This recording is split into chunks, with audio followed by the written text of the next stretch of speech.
all of that. You strike them the wrong way, they might go against you. All right, y'all ready?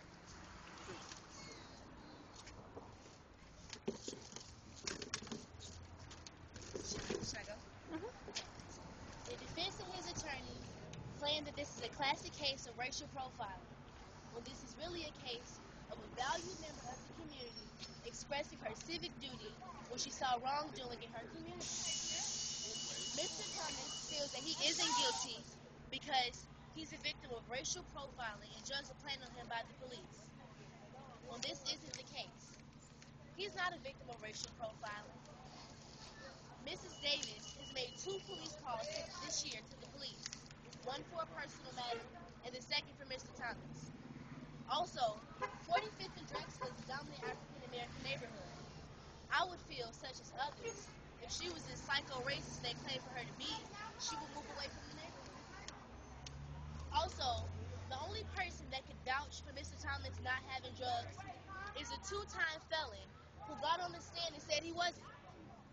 He doesn't have any credibility. Also, they feel she couldn't have seen him from a 2nd-story window. Well, this map shows it's very possible she could have seen him.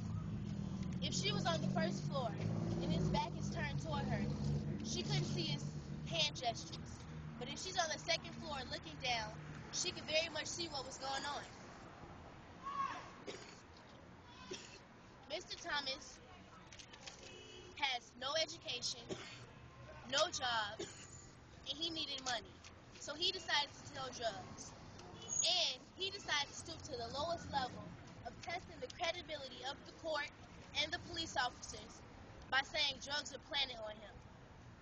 He has no credibility, he used this to digress from his wrongdoing, and he is guilty, and he should be put in jail. Alrighty? Defense?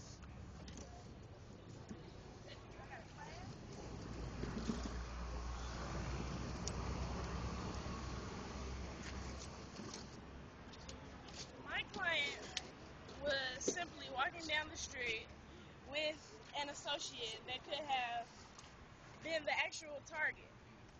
Mr. Davis could have simply been mistaken. Ms. Davis could have simply mistaken my client for Mr. Johnson from across the street in a 2-story house. He is a young man that was minding his own business that could have very well been given a handshake to a friend. Keep in mind that Ms. Davis did not see drugs in his hand. That's it? Alright.